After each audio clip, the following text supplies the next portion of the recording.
Hello, my name is Doug Millard and I am Deputy Keeper, Technologies and Engineering. And today we're going to be talking about one of the most significant technologies developed in the 20th century. It's one of the V2 missiles developed in World War II. So why is the V2 in this gallery?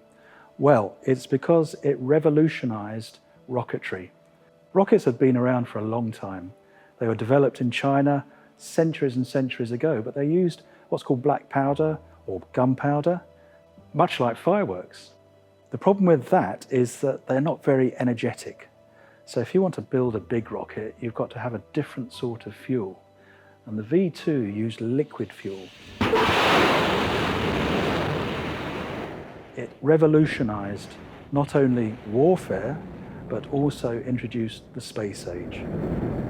The very first object built by humanity to go into space was a V2 rocket, like the one behind me, in 1944. At White Sands, New Mexico, the huge missile takes off. The huge projectile drops the Earth behind at the tremendous speed of 4,000 feet per second.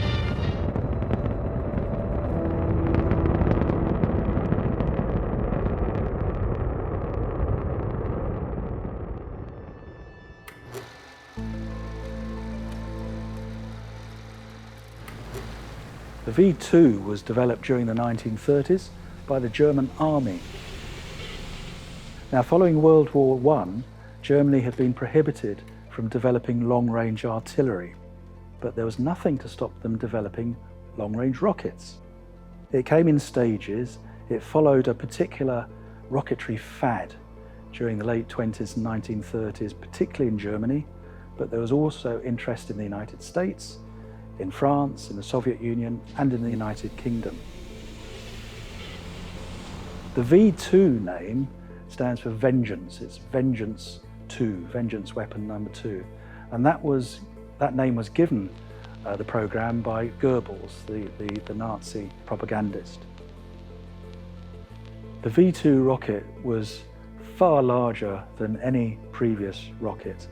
The one behind us, it's 14 meters in length, 40 meters high, and fully fueled it weighed 12 tons.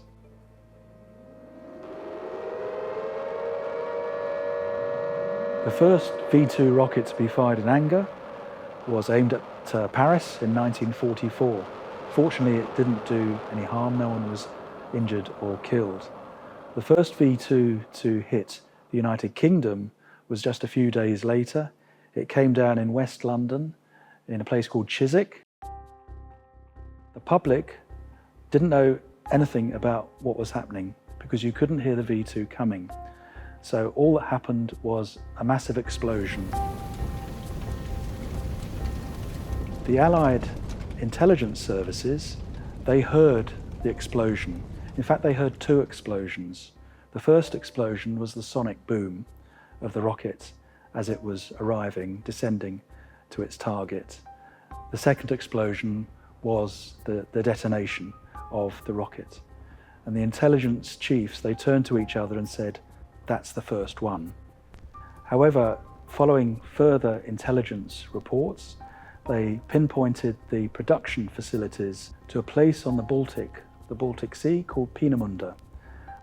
And so the Royal Air Force mounted a massive bombing campaign to knock it out.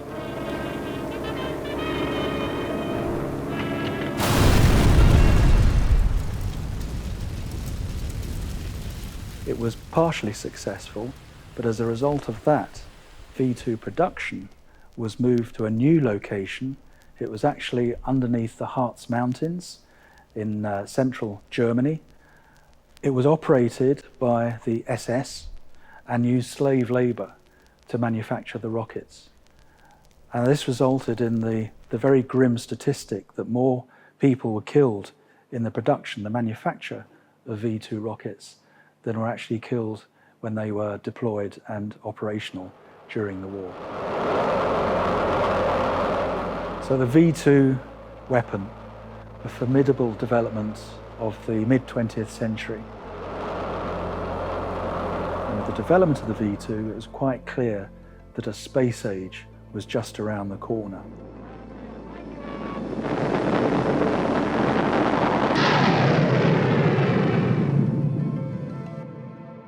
We are now in the Exploring Space Gallery at the Science Museum, and I'm surrounded by some very interesting looking rocket engines. This one we might recognize because it comes from a V2 rocket. Now, what we couldn't see in the complete rocket were the fuel tank and the liquid oxygen tank. So they would sit above the rocket's engine here. One tank for the fuel, the ethanol, actually made from potatoes. So you needed about 30 tons of potatoes distilled into alcohol, ethanol, in order to fuel a single V2 rocket. Another tank for the oxygen, the liquid oxygen, very cold liquid oxygen. And they would have their propellants pumped into the combustion chamber. The combustion chamber is very clear. It's shaped rather like an upturned vase. And we can see the injector heads on the top of the combustion chamber. That's where the propellants, so the fuel, that was introduced, or they were introduced into the combustion chamber via all this pipe work and ending in the injector heads. Now, an engine of this size was very thirsty. It had to have a tremendous flow of propellants into the combustion chamber. To get an engine like this to fire up and lift off the ground, you needed 125 litres every second. One of the reasons the V2 was such a leap forward in rocketry was because it was able to deliver these huge quantities of propellant into the combustion chamber. That's why it needed a pump, a very powerful pump to actually push all of those propellants into the combustion chamber.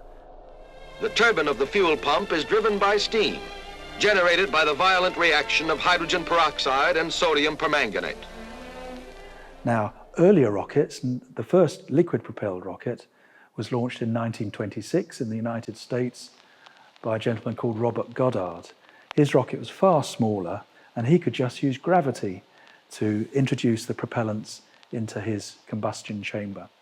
So the pump was one of the great leap forwards in the history of rocketry technology.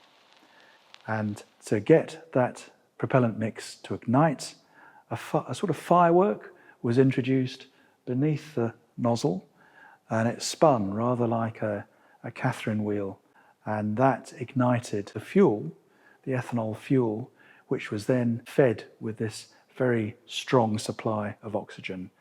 Flames love oxygen, so if you introduce concentrated oxygen, liquid oxygen, then you have this very powerful ignition, and up the rocket goes. Now, although some of the V2 rockets were steered by radio, most of them used what's called an inertial internal guidance system. So in other words, a system that could not be jammed by the Allies. And the inertial system was two gyroscopes which could detect when the rocket was veering a little bit off course. You would erect your rocket prior to launch, pointing it in roughly the right direction.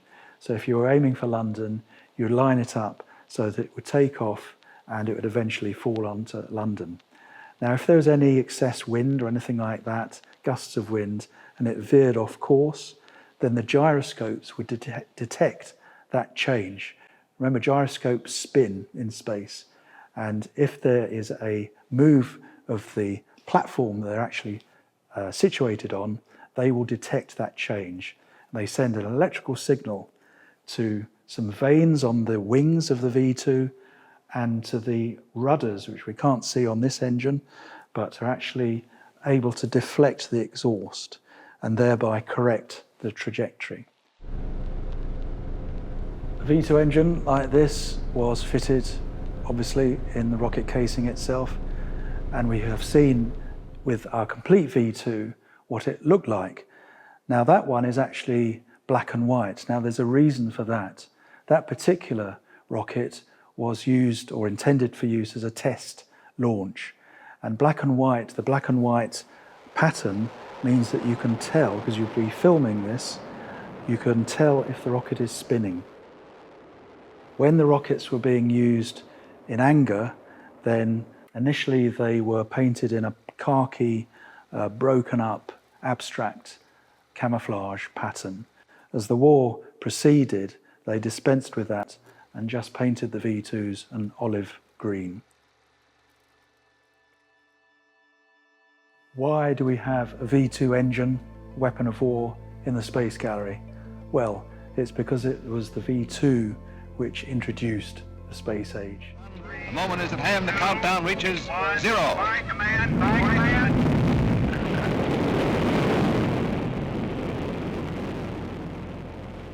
1957 is when the first satellite was launched, the Soviet Sputnik.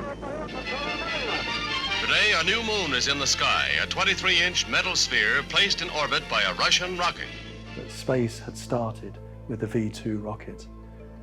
And Wernher von Braun, the lead of the V2 development in Germany, he went to work in America for the United States Army and developed the ballistic missile program of the United States and then the space rocket program.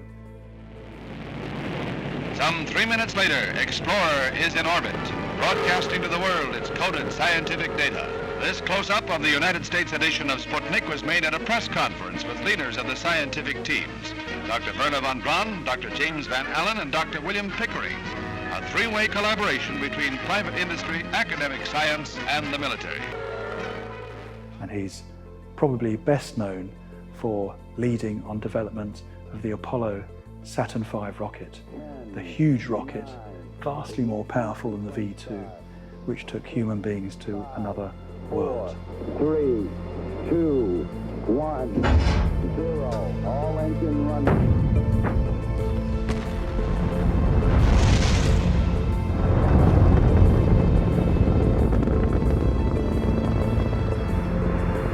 Contact light. Okay, engine stop. We copy you down, Eagle. That's one small step for man,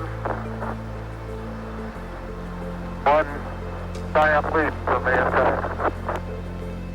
So all of the space exploration programs we hear so much of today, they owe their existence to the development of the V2.